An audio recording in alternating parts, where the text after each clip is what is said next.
Hujan turun deras malam itu, membuat jalanan kota berubah menjadi genangan panjang yang memantulkan lampu-lampu jalan seperti mata kuning mengintai dari permukaan air. Jam sudah menunjukkan pukul 1.47 ketika Dani, sopir taksi online yang biasa mengambil shift malam, memutuskan untuk menerima satu orderan terakhir sebelum pulang. Orderannya aneh, tidak ada foto profil, nama penumpangnya hanya tertulis N. Dan titik jemputnya berada di jalanan kecil dekat TPU Kembangan, sebuah tempat yang terkenal sering sepi bahkan di siang hari. Dani menelan ludah, ia sempat ragu, tapi tarif perjalanan itu 3 kali lipat lebih tinggi dari biasanya. Surge price karena hujan, pikirnya. Lagi pula, ia sudah sering menjemput penumpang di jam yang lebih ganjil dari ini. Ia pun menekan tombol, ambil pesanan. Mobilnya melaju melewati jalanan becek, melewati deretan pohon besar yang berayun tertiup angin malam. Hujan membuat jarak pandang kabur. Dari kaca depan, TPU Kembangan tampak seperti gundukan gelap tanpa batas. Saat ia mendekat ke titik jemput, ponselnya bergetar. Satu pesan masuk dari penumpang. Saya sudah di sini. Dani memicingkan mata, mencoba mencari sosok penumpang. Lampu taksi menyapu area sekitar, tapi tidak ada siapa-siapa di pinggir jalan. Yang terlihat hanya gerbang TPU yang setengah terbuka, bergerak sedikit karena terpaan angin. Ponsel Dani bergetar lagi. Saya dekat pohon beringin. Dani menoleh. Ada sebuah pohon besar berdiri tepat di pojok gerbang TPU. Akar-akarnya menjuntai, membentuk bayangan seperti jemari yang menggantung ke tanah basah. Dan di bawah pohon itu, ada seseorang. Sosok itu berdiri tegak, mengenakan kain putih yang tampak kuyup. Rambutnya hitam panjang menempel ke wajah. Tubuhnya diam mematung, seakan menunggu sejak lama. Dani menelan ludah. Ia menyalakan lampu hazard dan menurunkan sedikit jendela. Permisi, Mbak N, tanyanya ragu. Sosok itu mengangkat wajahnya perlahan. Mata hitam tajam menatap langsung ke arah Dani, tanpa berkedip, tanpa emosi. Lalu sosok itu berjalan mendekat, sangat perlahan. Kaki-kakinya bergerak seperti menyeret sesuatu di tanah berlumpur. Silakan masuk, Mbak, kata Dani dengan suara bergetar. Tanpa mengeluarkan suara, penumpang itu membuka pintu belakang, dan duduk. Pintu menutup pelan, dan suasana di dalam mobil langsung berubah dingin seolah mesin AC pecah dan menyemburkan es. Dani melihat melalui kaca spion. Penumpang itu menunduk, rambut hitamnya menutupi seluruh wajah. Tangannya pucat seperti lilin. Ke alamat mana, Mbak? Tanya Dani dengan suara pelan. Perempuan itu mengangkat kepalanya sedikit. Ke rumah. Kalimatnya menggantung. Lalu ia melanjutkan dengan bisikan pelan. Pelan sekali, tapi jelas. Rumah saya, yang dulu. Dani tidak berani bertanya lebih. Ia menyalakan mesin dan mulai melaju. Barulah ia sadar, kaca spion tidak memantulkan penumpangnya. Hanya jok kosong. Tapi suara napas perempuan itu terdengar jelas dari bangku belakang. Mobil Dani melaju pelan menembus hujan. Tapi suasana di dalam taksi terasa jauh lebih menekan daripada gelap di luar. Bau aneh mulai tercium. Bau tanah basah, anyir, dan sesuatu yang seperti kain lap yang sudah lama tidak dijemur. Dani mencoba mengusir ketegangannya. Mau lewat jalan besar atau jalan kecil, Mbak? Tanyanya hati-hati. Tidak ada jawaban. Hanya suara napas berat dari bangku belakang. Dani melirik kaca spion. Perempuan itu masih menunduk dengan rambut menutupi wajah. Tapi kini bahunya bergerak naik turun seolah ia menangis. Dani menghela napas. Mbak, kalau ada yang tidak nyaman, bilang saja ya. Perempuan itu tiba-tiba menghentikan isakannya. Kepalanya terangkat sedikit. Kanan. Suaranya serak dan dalam. Seperti suara orang yang baru bangun dari tidur panjang. Dani melihat GPS. Tidak ada belokan kanan. Nggak ada jalan, Mbak. Yang ada kiri, kanan. Suaranya berubah lebih keras. Dengung hujan seolah tidak mampu menutupi gema kata itu. Dani menelan ludah. Akhirnya membelokkan mobil ke kanan. Ke sebuah jalan kecil yang gelap. Tanpa lampu. Seolah bukan jalan umum. GPS langsung menghitung ulang rute. Tapi anehnya, layar peta mulai berkedip. Sinyal hilang. Perjalanan kini terasa seperti memasuki dunia lain. Jalanan di depan berkabut. Pohon-pohon besar mengapit kiri kanan. Seperti menutup jalan keluar. Setiap masuk ke tikungan, Dani merasa ada bayangan yang bergerak secepat kilat di pinggir jalan. Perempuan di belakang tiba-tiba tertawa lirih. Tawa yang tidak terdengar seperti milik manusia. Dulu, saya pulang lewat sini. Nada suaranya dalam, retak, seperti suara seseorang yang tenggelam. Dani mencoba tetap fokus menyetir. Mbak, rumahnya jauh lagi. Perempuan itu tidak menjawab. Lalu, BAAAM. Mobil berguncang kuat seolah menabrak sesuatu. Dani menginjak rem keras-keras. Jantungnya hampir copot. Astaga, kita nabrak apa? Ia melihat keluar melalui kaca depan.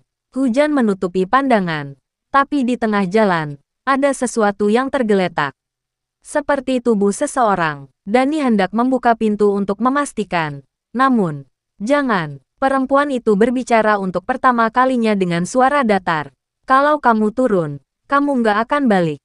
Dani membeku. Ia melihat ke kaca spion. Namun kali ini penumpangnya sudah tidak menunduk. Ia duduk tegak, menatap lurus ke depan. Dan Dani baru sadar, seluruh tubuh perempuan itu basah kuyup, bukan oleh hujan, tapi seperti abis diangkat dari dasar sungai. Dari ujung kain putihnya, air menetes ke jok belakang, lalu mengalir ke lantai membentuk genangan. Tolong lanjutkan, katanya pelan. Rumah saya sudah dekat. Dani mengangguk gemetar dan menginjak gas. Saat mobil mulai berjalan, ia melihat melalui kaca samping bahwa benda yang tadi mereka tabrak, tubuh itu, menghilang. Hujan semakin deras, jalan semakin sunyi, dan perempuan itu semakin sering berbisik sendiri. Saya harus pulang, saya harus kembali, saya belum selesai. Dani mencoba berpikir jernih, tapi dadanya sesak. Ia ingin berhenti, ingin kabur, ingin lompat dari mobil. Namun ia tahu satu hal, apapun yang ada di bangku belakang, bukan penumpang biasa. Dan perjalanan ini masih belum selesai. Dani terus menyetir dengan tangan gemetar.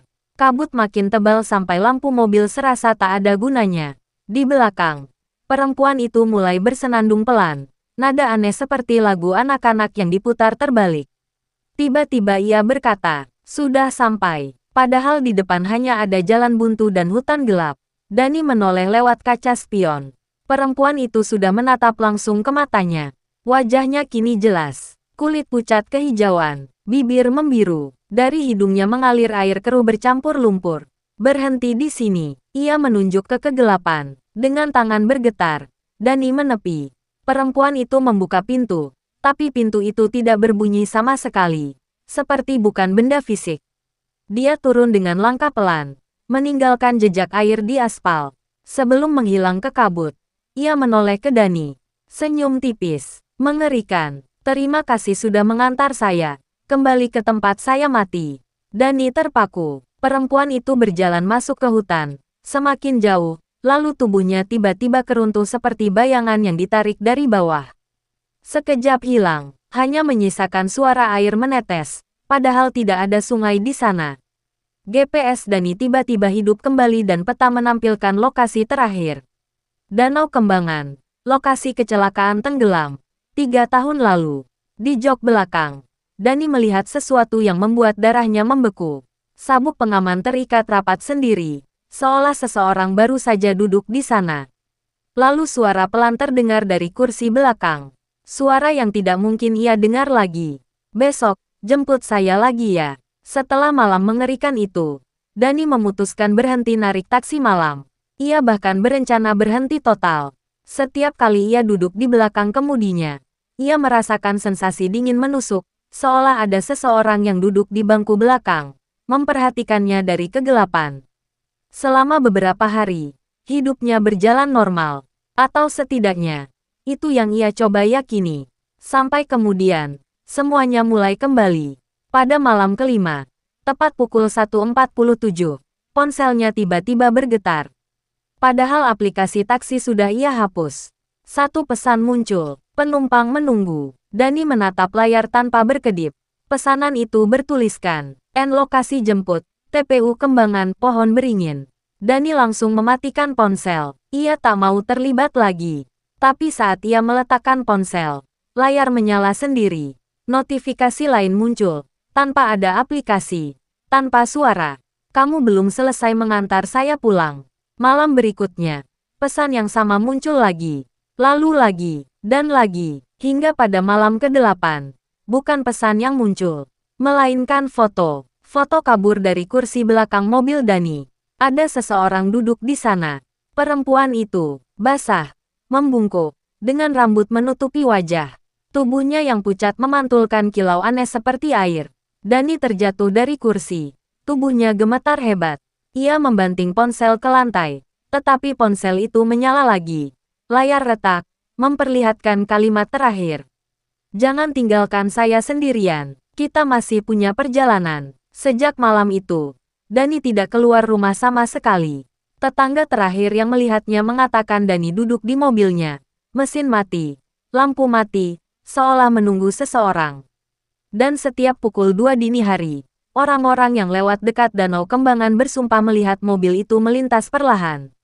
Dua siluet di dalam, sopir yang menunduk dengan wajah pucat, dan penumpang yang duduk tegak, rambut basah menutupi seluruh wajah, memandang lurus ke jalan gelap di depan. Mereka bilang, kalau kamu berada cukup dekat, kamu bisa mendengar suara penumpang itu berbisik, "Ayo, antar saya pulang." Sekali lagi,